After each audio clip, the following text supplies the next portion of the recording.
Will you consider this? My guest has a ton of information about her sensational idea, which is called Sewsation. And I mean, she's got a million tons of information.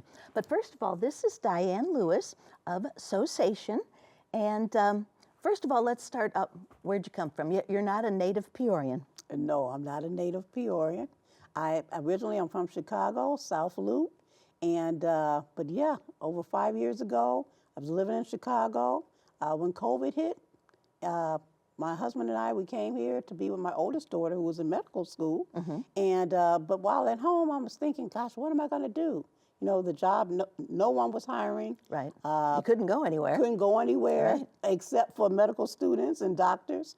So one mind just said, why not go to school? And it was always my dream to go back to college. All right. And so that's what I did. I started taking classes at ICC, and then 2 years ago, I transferred over to Bradley. And so I'm there today. And you're a non-traditional student. Yes. And an honor student at that. Congratulations. Thank you so much. Thank you. So in your class, you took a sustainability class. Now, what does that involve? Okay. The title of the class was Sustainability in the Apparel Industry. All right. And what it involved was learning all about the apparel industry, how clothes are made, actually how cotton is grown, polyester is made. Actually, 60% of our clothing is made from polyester, which is actually crude oil. Right. And cotton, of course, there's a ton of pesticides in growing cotton. With one T-shirt, did you know there's actually, they need 720 gallons of water to make one T-shirt. I mean, that's actually 3 years worth of water for one person. I mean, amazing. It is truly amazing. Yes. And t-shirts are so cheap, but they're 100% cotton. So you want to buy organic cotton, if anything, right? Right, that's true. But same thing, probably takes as much water to process organic cotton. That's true. That's really in the farming stage of it. But yes, a ton of water, natural resources. I mean, it takes a lot to make clothing. And it was just fascinating to hear that side of how clothes and fabrics are made. So then you decided that there's too much waste because there's also 11.5 million tons, Yes. not just pounds, tons of clothing that goes into landfills in the United States alone every year. That is correct. Americans throw away that amount of clothing each year, and I just knew that with having over 30 years sewing experience, I could do something about it. But really, what struck a chord was really learning about not just how fabric is made, it's about the human aspect of it.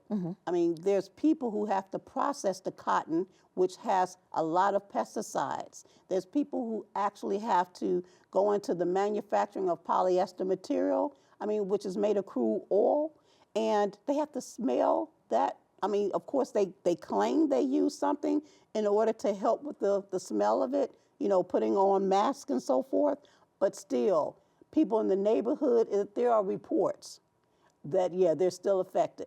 People who work in the factories and the surrounding areas of the factories. Just the chemicals alone. Chemicals Well, alone. and all those clothing, and tons of clothing going into the landfill, and then all of that is breaking down and getting into our soil. That is correct. Of course, they try to, you know, line the landfills as much as possible, but again, the people who manage, or the companies who manage the landfills, have to manage them 30 years even after they close. So say it's the landfills, you know, they're filling up with waste and clothing, of course, but even after they close, they still have to manage it to make sure that none of the, how should I say, the liquid flows from the landfill, goes into the ground. Not into the water table. And not into the water tanks. They have to manage them. Interesting. So you had a class. Was there a contest, or this was a class assignment to come up with an idea of how to fix this problem, how to address this problem of waste, of trash? Well, actually, as you mentioned, there wasn't a contest from the start, but what happened after I heard about all the atrocities that happens on that side of the fence of how you make the clothes The and the fabric, manufacturing, the yes. manufacturing. Then I said, okay, I knew something, I could do something about it with having over 30 years experience working in this field. And so I started a club at Bradley University. I said, that's what I'm going to do. I'm going to handle the repair side. The other part of my research was finding out how much students throw away at the end of each year. And this happens on just about every college campus. So I said, okay, why not have sewing events right on campus? And that's what our club does today. We have Fix It Fridays, and at the end of the year, we call it's called a dorm tour, in which we actually set up our sewing stations in the lobbies of each dorm. And all the students have to do is just run up to their rooms, bring down their garments, and we fix them on the spot so they get them back the same day. So whatever needs to be repaired. So we're talking buttons, hems, and that kind of thing. Exactly. So your Fix It Fridays, where do you set that up? Okay, the Fix It Fridays are actually held in our student center, right on campus. But it's actually for students and employees, staff, professors, anyone who has a need, a garment repair need, they can stop by and get their garment fixed for free. Well, that's a good deal. That so, is. yeah, so even if you have heels on and you're putting on your skirt or your slacks or something and it catches and you need your hem repaired, you're there to take care of that. We do. And let me just add, because you mentioned some of the repairs, we fix missing buttons, the hemming, ripped seams, and broken zippers. Okay, We can do that all on the spot. So, yeah, so needle nose pliers. Yes. Tell me about, obviously, they're for something metal. It is. All right. For the example, I use that particular tool for repairing zippers. You know, right at the top, these are stoppers. Okay. So sometimes people think, oh, you have to take the whole zipper out. No. If you're trying to replace a slider on your zipper, all you have to do is actually take off the stoppers, and that's why you need the pliers, this tool. And then with purchasing new stoppers, you can just clip it right back on using this tool. So the new stopper and the new, what do you call, the slider? They're called sliders. They come together? They actually come together. You Okay. can purchase them together. Who knew? Yes. Who knew? But, and then, so you have this chapter Yes. at Bradley. Yes. And you had kind of a fair, I think, at some point, and you attracted a lot of people to come to your first club meeting. Yes, we did. Surprisingly enough, there are some sustainability conscious people right on campus. And currently today we have 15 strong students who actually work with us on a monthly basis during our Fix It Fridays. And I'm excited about that. They're passionate about it as well. They spread the word. Every time we have an event, you know, they're doing some type of social media, getting the word out. And we're excited about that. Well, and you said earlier, you know, off camera, that they even bring their own sewing machines sometime. They do, yes. We have actually 3 of them have their own sewing machines. They let me know whenever I need help, they can bring their sewing machines right to our Fix It Fridays. And no, that's surprisingly that they learn how to sew at home and they want to share their skills right on campus. Well, do you find it interesting that like this generation, and this is just from my own observation, is they don't really know a whole lot about repairing garments. Some don't even know how to thread a needle, you know. And you know, right now with my eye, you know, I have to use one of those little needle threader things. Yes. But I mean, it's really a shame that we've come to that point that they, you know, many of them would rather just toss them than get them fixed and keep them going. That is true. You're right. Years before, even in my day, when I was young, my mom did teach us how to sew and to mend our socks. And we did a lot of, you know, sharing our clothes, you know, passing down clothes from one generation to the other, my sisters. But today, students, you know, it's the fast fashion time. And people think that of course, they can purchase their clothes for pretty much a little of nothing. So rather than get it repaired, they rather just purchase another garment. And that's disturbing. Because of course those clothes are going to the landfills where if they just get them repaired, even if they don't want them, they can pass it along to someone else. Right, exactly. Donate it to a secondhand place or something. Exactly. So your idea for Sewsation is to try to get a chapter on every college campus, everywhere. But already, it's colleges of nursing in town that have them, and they need their scrubs fixed from time to time. That's true. We started at Bradley. I contacted the nursing department, and I found out that there is a need in that particular department on every campus where there's a nursing department. And so, yes, and that the doctor or professor right on campus helped me contact 2 other colleges right in Peoria, Methodist and OSF. And right now it's in the development stage, but it's getting to the point where we're getting actually clubs started at those particular locations, and I'm excited about that. Now, you also went to Franklin School. Yes. And tell me about what you're working on there. Yes. Well, my club members, they said, well, why not go into the community? I'm like, well, that's a great idea. And so we contacted the principal right at Franklin Primary School, and that had always been a vision of hers. She had talked to someone a year ago about starting a sewing club. I just happened to knock on her door. She said, oh, you're the answer to my dreams. How about it? And so right now we are teaching 3rd and 4th graders how to sew. Basic skills, the same thing, just the hemming, sewing on buttons, and of course, eventually they will get to the point where they can actually replace zippers. Okay. But they're excited about it. It's an after-school program that's going on now, and we're going into the spring semester, continuing where they'll actually be working on clothes. Will they actually, so it's almost like an extra home ec class. Will they be able to do some of their own fashions as well, or is mostly just repairs that you're doing? Currently, right now, we're going to just focus on repairs. Okay.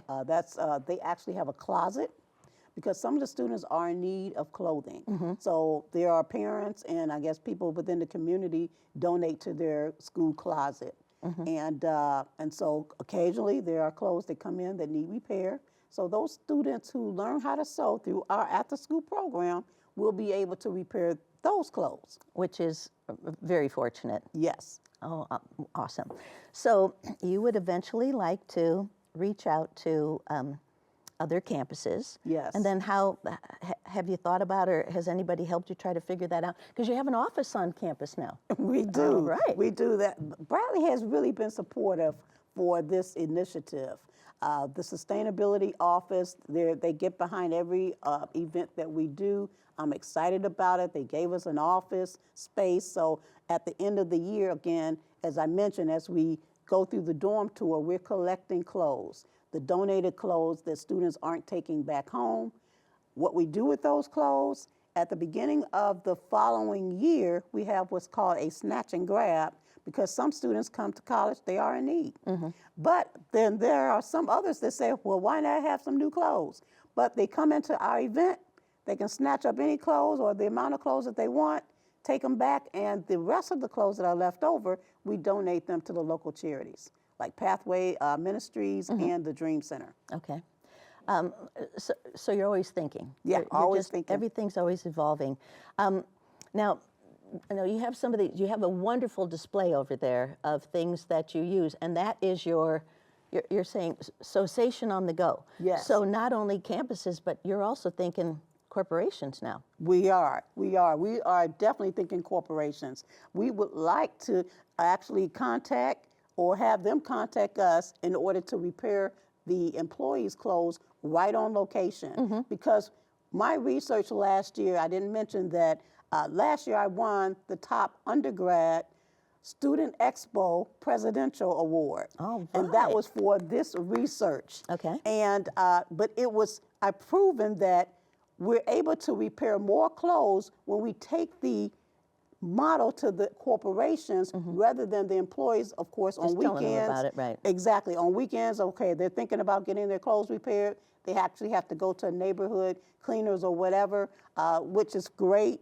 But a lot of them forget or may not have time. Right. But as we go on location, they're able to bring it, pass it down to us, have lunch, come after lunch, come pick it up. We'll have it done the same day. You really have thought this through. Now, here's another thing that I want to talk to you about. Yes. You have these patches. You have them all different colors and sizes and things. You know, the trend today is to wear those jeans with all those rips in them that That's my mother true. would never let me out of the house in, but it is a fashion statement now. So you're not repairing those with these? No, Okay. no. Actually, a lot of students do bring their jeans. Some of the rips that are permanently or They were made that way. Made that way. Right. Of course, now they're whitening the holes. So of course, sometimes we have to narrow the holes. They ask us to do that. All right. But a lot of times, yeah, they get worn. You know, in all different places on the legs. But yeah, these patches definitely come in handy. Okay. Yes. So where do you go from here? I mean, yeah, what do you do? Where do you go from here? What's your next step in all this? My next initiative is approaching the city manager in order to either make an amendment to the current city waste management city ordinance or come up with a brand new one, because we need a city ordinance that handles apparel. So again, we're having a third landfill built here in Peoria. I mean, that's amazing for us. A city of I'd say a this size. mid-sized community. Right. A third community, a third landfill. I think we can do something about it by at least not, diverting more and more clothes from the landfills. It will help keep that landfill open. And so that's why I want to approach the city about, let's do something to keep clothing away. Maybe there's putting stickers on the waste baskets and to say, like here I have clothes are for wearing, not for trashing. Right. That's the message, because again, if people know better, they'll do better. And if we educate them, that's another part of our initiative, not just for repairing. There's Knowledge two is things. power. Yes, exactly. If we put these messages on the trash bins, or if we put them up in City Hall. Right now, we have this message in every lobby of the student dorms, and it's effective. And I'm happy about that, because we see more and more students, if they don't come to the Fix It Fridays, they're contacting us. When can you meet? I like to get my garment fixed. So I know that if the messages are seen, people will do better.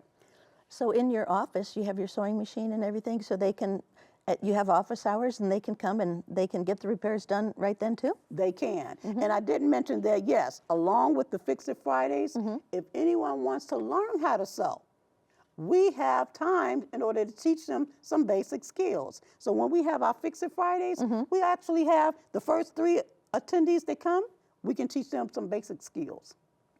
We're going to do it all. We want to educate. We want to keep as much clothing from the landfills as possible. Right, and I think you said somewhere along the line, I think you mentioned it, that for every student on campus, they pitch 3 articles of clothing at the end of the school year. Is that right? That's U.S. statistics. Oh, okay. When we mentioned about the 11 million tons of clothing going to the waste landfills, that's actually 3 to 6 garments per person, depending on the weight.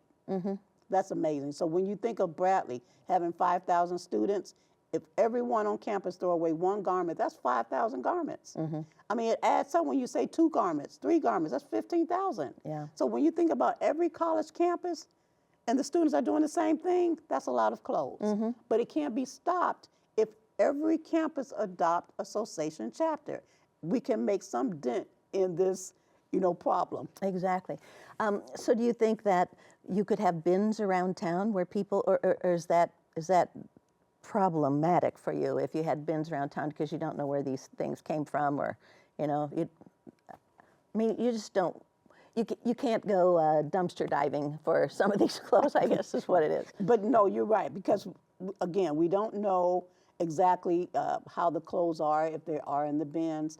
But yes, we are thinking about that as an additive to the city, having the extra Sewsation bins. But again, we're working on that part of the solution. One part we know that can be put in place is educating people.